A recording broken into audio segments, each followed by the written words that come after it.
హెచ్ఆర్పిడబ్ల్యూఓ media ప్రేక్షకులకు human rights protection and welfare awareness organisation తరపున హృదయపూర్వక నమస్కారాలు తెలియపరుస్తూ మన తెలంగాణ రాష్ట్రంలో ప్రస్తుతం ఉన్నటువంటి కాంగ్రెస్ ప్రభుత్వం ప్రవేశపెట్టినటువంటి బీసీ బిల్లులపై 3 నెలలలో నిర్ణయం తీసుకునే అవకాశం ఉందని చెప్పేసి 3 నెలల్లో నిర్ణయం అని చెప్పేసి ఒక పత్రికా ప్రకటన రావడం జరిగింది.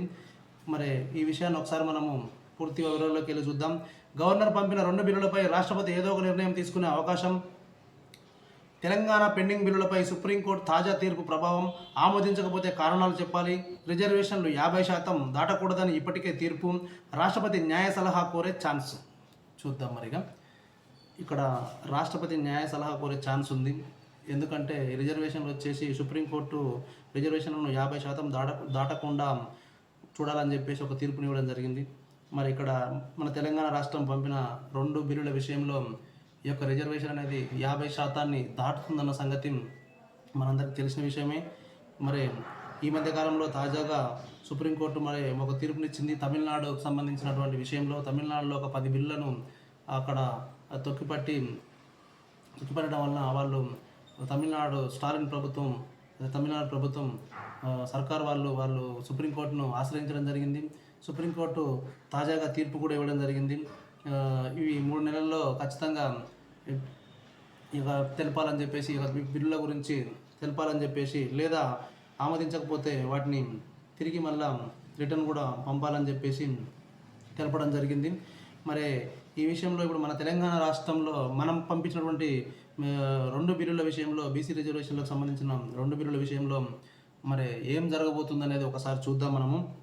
ఇక్కడ రాష్ట్రపతి న్యాయ సలహా కోరే ఛాన్స్ కూడా ఉంటుంది. ఎందుకంటే ఈ రిజర్వేషన్లు 50% దాటకూడదని చెప్పేసి సుప్రీంకోర్టు గతంలో తెలిపింది. మరి ఇప్పుడు వచ్చేసి రిజర్వేషన్లు 50% దాటకూడదు, కానీ రిజర్వేషన్లు 50% మించిపోతున్నాయి. కాబట్టి మరి అందువలన రాష్ట్రపతి న్యాయ సలహా కోరే ఛాన్స్ ఉందని ఇక్కడ తెలుపడం జరుగుతుంది. మరి పూర్తి వివరాల్లోకి వెళ్ళి చూద్దాం. తెలంగాణలో బీసీలకు విద్యా, ఉద్యోగాలు, స్థానిక సంస్థల ఎన్నికల్లో 42% రిజర్వేషన్లను కల్పించాలనే ఉద్దేశంతో రాష్ట్ర అసెంబ్లీ ఆమోదించిన 2 బీసీ బిల్లులపై రాష్ట్రపతి నుంచి కేంద్ర ప్రభుత్వం నుంచి 3 నెలల్లో ఏదో ఒక నిర్ణయం వెలువడే అవకాశం కనిపిస్తుంది. ఆయా రాష్ట్రాల గవర్నర్లు పంపే బిల్లులపై రాష్ట్రపతి గరిష్టంగా 3 నెలల్లో నిర్ణయం తీసుకోవాల్సిందేనంటూ తమిళనాడు కేసులో సుప్రీంకోర్టు తాజాగా తీర్పునివ్వడమే ఇందుకు కారణం. 3 నెలల్లో ఏదో ఒక నిర్ణయం తీసుకోవడం సాధ్యం కాకపోతే అందుకు కారణాలను రాష్ట్ర ప్రభుత్వానికి పంపాలి. రాష్ట్ర ప్రభుత్వం కూడా రాష్ట్రపతికి పంపిన ప్రశ్నలకు సమాధానం చెప్పే విషయంలో సహకారం అందించాలని సుప్రీంకోర్టు తన తీర్పులో పేర్కొంది. ఒకవేళ సదరు బిల్లు రాజ్యాంగ విరుద్ధమని రాష్ట్రపతి భావిస్తే దానిని సుప్రీంకోర్టు న్యాయ సలహా కూడా పంపించవచ్చు. అంటే ఇక్కడ ఈ పాయింట్ని మనం గమనిస్తే ఖచ్చితంగా రాష్ట్రపతి మన తెలంగాణలో మనం ప్రవేశపెట్టినటువంటి యొక్క బీసీ బిల్లు విషయంలో తప్పకుండా వీళ్ళు మన న్యాయ సలహాకు పంపాల్సి వస్తుందనేది ఇక్కడ మనకు అర్థమవుతుంది. కాగా ఈ తీర్పు ప్రభావం తెలంగాణ రాష్ట్ర బిల్లుపై కూడా ఉంటుందని న్యాయ నిపుణులు పేర్కొంటున్నారు. తెలంగాణ అసెంబ్లీ ఆమోదించిన 2 బీసీ బిల్లులను గవర్నర్ ఇటీవలే రాష్ట్రపతి ఆమోదం కోసం పంపారు. అయితే బీసీలకు 42% రిజర్వేషన్లు కల్పించిన నేపథ్యంలో మొత్తం రిజర్వేషన్లు 50% దాటుతున్నాయి. బీసీలకు 42%, ఎస్సీలకు 15%, ఎస్టీలకు 10% కలిపి మొత్తం రిజర్వేషన్లు 67%కి చేరుకుంటున్నాయి. కానీ మొత్తం రిజర్వేషన్లు 50% దాటకూడదని సుప్రీంకోర్టు ఇప్పటికే స్పష్టంగా తీర్పునిచ్చింది. దీంతో బీసీ రిజర్వేషన్ల బిల్లులు సుదీర్ఘకాలం పాటు రాష్ట్రపతి వద్ద పెండింగ్లో ఉంటాయని, వాటికి ఆమోదం లభిస్తుందా లేదా అనే అభిప్రాయం సర్వత్రా నెలకొంది. అయితే సుప్రీంకోర్టు తాజా తీర్పు నేపథ్యంలో తెలంగాణ బీసీ బిల్లులపై ఏదో ఒక నిర్ణయం వెలువరించాల్సిన పరిస్థితి కేంద్ర ప్రభుత్వానికి ఏర్పడింది. ఎగ్జాక్ట్లీ కేంద్ర ప్రభుత్వానికి సుప్రీంకోర్టు ఇచ్చినటువంటి ఈ యొక్క తమిళనాడు కేసులో ఇచ్చినటువంటి తాజా జడ్జిమెంట్ వల్ల ఖచ్చితంగా తొందరనే తెలంగాణ బీసీ బిల్లులపై ఏదో ఒక నిర్ణయం వెలువరించాల్సిన పరిస్థితి కేంద్రానికి ఏర్పడిందని మనం చెప్పవచ్చు స్పష్టంగా. ఇక రాష్ట్రపతి నిర్ణయం తీసుకోకపోతే మళ్ళీ సుప్రీంకు బీసీ బిల్లులపై రాష్ట్రపతి ఒకవేళ నిర్ణయం తీసుకోకపోతే ఎందుకు ఆలస్యం అవుతుందో కారణాలు రాష్ట్ర ప్రభుత్వానికి లిఖితపూర్వకంగా పంపించాలి. రాష్ట్రపతి పంపిన అంశాలను రాష్ట్ర ప్రభుత్వం వివరణ ఇచ్చి సహకరించాలి. రాష్ట్రపతి తన వద్ద ఉన్న బిల్లులను ఆమోదించడం, తిప్పి పంపడం, లేదంటే కొన్ని అంశాలపై లిఖితపూర్వకంగా వివరణ అడగడం, లేకుంటే రాజ్యాంగబద్ధత ఉందా అని సుప్రీంకోర్టుకు లేఖ రాయడం, వీటిలో ఏదో ఒకటి చేయాల్సి ఉంటుంది.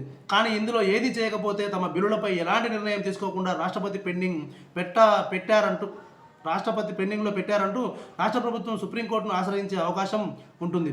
అయితే రిజర్వేషన్లు 50% దాటకూడదన్న సుప్రీంకోర్టు తీర్పునకు విరుద్ధంగా తెలంగాణ అసెంబ్లీ ఆమోదించిన బిల్లులున్నాయి. వీటిపై నిర్ణయం తీసుకోవడానికి రాష్ట్రపతి ఎదుట పలు అవకాశాలు ఉన్నాయి. అందులో ఒకటి, తెలంగాణ గవర్నర్ పంపిన బిల్లులను తిప్పి పంపవచ్చు, లేదా అటార్నీ జనరల్, సొలిసిటర్ జనరల్ వంటి న్యాయ కోవిధుల సలహా తీసుకోవచ్చు. రిజర్వేషన్లు 50% దాటరాదన్న అంశం సుప్రీంకోర్టులో పెండింగ్లో ఉన్నందున ఎలాంటి నిర్ణయం తీసుకోలేకపోతున్నట్లు రాష్ట్ర ప్రభుత్వానికి చెప్పవచ్చు. ఖచ్చితంగా ఈ యొక్క కారణాలు చెప్పవచ్చు అనేది క్లియర్గా మనకు కనపడుతుంది. సుప్రీంకోర్టు తాజాగా ఇచ్చినటువంటి తమిళనాడు సర్కార్ వేసినటువంటి కేసులో తాజాగా ఇచ్చినటువంటి తీర్మానాన్ని చూస్తే ఇప్పుడు మనం చెప్పుకున్నటువంటి అంశాలు ఖచ్చితంగా తలెత్తే అవకాశం ఉంది. ఇక 3 నెలల్లో నిర్ణయం తీసుకోవాల్సిందే అని చెప్పేసి ఇక్కడ రామకృష్ణారెడ్డి మాజీ అడ్వకేట్ జనరల్ వీరు అంటున్నారు. మరి వీరేమంటున్నారో చూద్దాం మనం. రాజ్యాంగంలోని ఆర్టికల్ 141 ప్రకారం సుప్రీంకోర్టు ఇచ్చిన తీర్పు అన్ని రాష్ట్రాలకు వర్తిస్తుంది. వాస్తవం అది. రాష్ట్ర గవర్నర్ పంపిన బీసీ బిల్లులపై సైతం రాష్ట్రపతి 3 నెలల్లో నిర్ణయం తీసుకోవాల్సి ఉంటుంది. రాష్ట్ర ప్రభుత్వం కోరుతున్నట్లు బీసీ బిల్లులను 9వ షెడ్యూల్లో చేర్చినా న్యాయ సమీక్షకు నిలబడతాయనే గ్యారంటీ లేదు. రాజ్యాంగ మౌలిక స్వరూపానికి విరుద్ధంగా ఉంటే 9వ షెడ్యూల్లో ఉన్నా సరే వాటిపై న్యాయ సమీక్ష చేయవచ్చని ఐఆర్ కోహెలో కేసులో సుప్రీంకోర్టు స్పష్టంగా పేర్కొంది. అందుకే 9వ షెడ్యూల్లో పెట్టినంత మాత్రాన తెలంగాణ రాష్ట్రంలో రిజర్వేషన్లు 67% అమలవుతాయని చెప్పలేం. తమిళనాడు 69% రిజర్వేషన్లను 9వ షెడ్యూల్లో పెట్టిన సుప్రీంలో పిటిషన్లు దాఖలయ్యాయి అని అవి పెండింగ్లో ఉన్నాయి. అంటే దీన్ని బట్టి చూస్తే సాధ్యమైనంత వరకు ఇప్పుడు మన తెలంగాణలో పంపినటువంటి 2 బిల్లులు కూడా పెండింగ్లో ఉంటాయనేది మనకు స్పష్టంగా అర్థమవుతుంది. మరి మన రాష్ట్ర ప్రభుత్వం వారు ఒక్కసారి ఆలోచించుకోవాల్సి ఉండే. ఇక్కడ సుప్రీంకోర్టు చెప్పిన దానికి 67% చేరుకుంటున్నాయి రిజర్వేషన్లు, మొత్తం 50% దాటకూడదని చెప్పింది కనుక మరి ఇదంతా ఉన్నది. ఒక్కసారి దీని విషయంలో ఆలోచిస్తే బాగుండే మన రాష్ట్ర ప్రభుత్వం. సరే, ఏమైనప్పటికీ ఇక మనమైతే వేచి చూద్దాం. కానీ ఇక్కడ మనకు ఇక్కడ తాజాగా వెలువడినటువంటి యొక్క సుప్రీంకోర్టు ఇచ్చినటువంటి తీర్పు ప్రకారం చూస్తే ఖచ్చితంగా మన తెలంగాణలో మనం ప్రవేశపెట్టినటువంటి బిల్లులు ఏవైతే ఉన్నాయో అవి పెండింగ్లో పడే అవకాశాలు ఉన్నాయని చెప్పేసి క్లియర్గా మనకు అర్థమవుతుంది. రాష్ట్రపతి సుప్రీంకోర్టు అభిప్రాయం కోరవచ్చు. సుప్రీంకోర్టు తీర్పు నేపథ్యంలో తెలంగాణ గవర్నర్ పంపిన బీసీ బిల్లులపై ఏం చేయాలనే దానిపై రాష్ట్రపతి అటార్నీ జనరల్ అభిప్రాయం కోరవచ్చు. మరోవైపు రాజ్యాంగంలోని ఆర్టికల్ 143 కింద రాష్ట్రపతి నేరుగా సుప్రీంకోర్టు సలహా కూడా కోరవచ్చు. ఇందిరా సహానీ కేసులో మొత్తం రిజర్వేషన్లు 50% దాటకూడదని సుప్రీంకోర్టు నిర్దేశించింది. తమిళనాడులో 69% రిజర్వేషన్లపై సుప్రీంకోర్టులో దాఖలైన పిటిషన్లు పెండింగ్లో ఉన్నాయి. ఈ పరిస్థితుల్లో రాష్ట్రపతి సుప్రీంకోర్టు సలహా కోరే అవకాశం ఉంది. ఇది ఎవరు అంటున్నారు? మన బి శివానంద ప్రసాద్, మాజీ అడ్వకేట్ జనరల్ వీరు అంటున్నారు. ఇక మనకు అర్థమైంది కదండి. ఇప్పుడు ఇవన్నీ విన్న తర్వాత మన తెలంగాణలో మన ప్రభుత్వం పంపినటువంటి బిల్లుల విషయంలో ఇది పెండింగ్ పడే అవకాశం ఉందని ఒకటి మనకు అర్థమవుతుంది. దీనిలో మనము 3 అంశాలను గమనించుకోవచ్చు. అందులో ఒకటి, తెలంగాణ గవర్నర్ పంపిన బిల్లులను తిప్పి పంపించవచ్చు, లేదా అటార్నీ జనరల్, సొలిసిటర్ జనరల్ వంటి న్యాయ కోవిధుల సలహా తీసుకోవచ్చు. రిజర్వేషన్లు 50% దాటరాదన్న అంశం సుప్రీంకోర్టులో పెండింగ్లో ఉన్నందున ఎలాంటి నిర్ణయం తీసుకోలేకపోతుండో రాష్ట్ర ప్రభుత్వానికి చెప్పవచ్చు. మరి ఇక్కడ ఇవి చెప్పినట్టుగా ఇన్ని తలెత్తే అవకాశాలు ఉన్నాయి. మరి ఏదేమైతుందో మనం ఎదురు చూద్దాం.